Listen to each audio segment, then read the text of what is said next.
दोस्तों, ये मैं विक्रम प्रसाद बलियावाला बोल रहा हूँ यूएसए में। ये पार्ट 2 जो कहानी है, जो पहले पार्ट हम दे चुके हैं, ये दूसरा पार्ट है उस लड़की का जो 18 साल की उम्र में या 19 साल की उम्र में उसकी शादी हुई थी और जिस हस्बैंड को, पति को कभी भी वो देखी नहीं थी, वो एक्सेप्ट की है और लड़का जो है वो भी अपने वाइफ को एक्सेप्ट किया है और दोनों जो है अपना जीवन शुरू किए हैं। इस कहानी में जो लड़का है वो बिजनेसमैन है, दुकान पर जाता है, दिन भर बैठा रहता है और इसी बीच बच्चे जो हैं बड़े हो जाते हैं। लेकिन इस बड़े होने की उम्र में जो माँ है ये बच्चों को स्कूल ले जाती है, छोड़ती है, मेक श्योर करती है कि उसको खाना पीना मिले और फिर वहाँ स्कूल से जब बच्चे आते हैं तो फिर उनको खिलाती पिलाती है। नाउ इसमें समझिए कि हस्बैंड जो है वो दुकान पर बैठा है या कोई जॉब कर रहा है अपना, जहाँ की वो बिजी है। तो इस कहानी में इसमें केवल जो है वाइफ मेन कैरेक्टर हो जाती है बच्चों को रेज करने में और घर का काम करने में। वो छोड़ के आती है, काम करती है, खाना पीना बनाती है, फिर कपड़े वगैरह भी जो हैं साफ़ करना या धोबी को देना, जो भी हो। तो इस तरह का जीवन उनका चलता रहता है और अल्टीमेटली जो हैं बच्चे बड़े हो जाते हैं, उनकी शादी भी हो जाती है और जो 18 साल की लड़की जो थी और वो जो लड़का 19 का हो या 20 का हो, वो भी बड़ा हो जाता है, वो दोनों बूढ़े हो जाते हैं। अब देखिए, तो ये तो नॉर्मल जीवन साइकिल है, normal life cycle of a couple. तो इसमें कहानी में इम्पॉर्टेंट चीज़ क्या है, क्या खास बात है जो कि लोग समझें। तो मेरा मैसेज नंबर 1 है कि देखिए, उस लड़की को ध्यान से देखिए, लड़के को भी ध्यान से देखिए कि वो दोनों एक दूसरे को एक्सेप्ट करते हैं और जीवन चलाते हैं, बच्चे आ जाते हैं। लड़की अपने माँ बाप को छोड़ के आ गई है पराए घर में, तो यहाँ रिस्पॉन्सिबिलिटी हस्बैंड और उनके फैमिली मेंबर्स का क्या है, क्योंकि लड़की जो है वो तो नए घर में आ गई, नए हस्बैंड को एक्सेप्ट कर ली या अपने हस्बैंड को एक्सेप्ट कर ली। तो मैसेज ये है कि जो हस्बैंड है वाइफ को कभी भी प्रॉपर्टी न समझे, लेकिन ये समझे कि ये किसी की लड़की है और अब हमारी वाइफ बन चुकी है, इसको हम केयर करें, रक्षा करें और मेक श्योर कि सब कुछ अवेलेबल है और इसी बीच बच्चों को भी जो नेसेसिटी है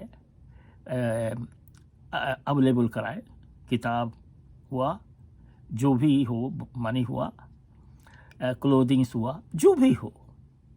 तो इस कॉम्प्लेक्स लाइफ में जो 2 आदमी हैं वो शुरू किए, जिनको कुछ पता नहीं था कि आगे का लाइफ क्या कॉम्प्लेक्स होने वाला है, और फिर भी ये जो हैं एक गठबंधन में मैरिज के जो बनते हैं। तो ये जो है बहुत बड़ी सीख है लाइफ में, क्योंकि इसमें बहुत सी डिफ़िकल्टीज आती हैं जो इसमें हम नहीं बता रहे हैं, न बताना है। मेरे को यही कहना है कि देखिए वो लड़की कितनी बड़ी सैक्रिफाइस की है, जो कि एक नए लड़के के साथ में अरेंज मैरिज में बंधी हुई है फॉर एवर, और अपना जीवन एक नए आदमी के साथ, जो कहा जाता है कि मेरा पति है, हस्बैंड है, वो शुरू की है। तो इसमें जो क्रेडिट देना है नंबर 1 उस वाइफ को देना है जो अपना घर अपनी माँ बाप छोड़ के आई है पराए घर में। दूसरा क्रेडिट अगेन वो जाता है इस औरत को, इस लड़की को जो कि मदर बन चुकी है, बच्चों का केयर कर रही है और करते करते ये औरत जो है बड़ी हो चुकी है, बूढ़ी होने के नज़दीक पहुंची है। तो क्या है दूसरा मैसेज कि देखिए ये मदर है, वाइफ के बाद ये मदर हो गई और मदरहुड में जो इतना इसका बड़ा रोल है जो कि बहुत दफ़े हम लोग जो हैं हस्बैंड जो हैं नहीं देते हैं। और तीसरा मैसेज ये है कि इस कॉम्प्लेक्स में बहुत स्ट्रगल होती है, कॉन्फ्लिक्ट्स होती हैं, झगड़े रगड़े होते हैं। तो वो कैसे सरवाइव करते हैं, कौन उनको हेल्प करता है उस फैमिली में।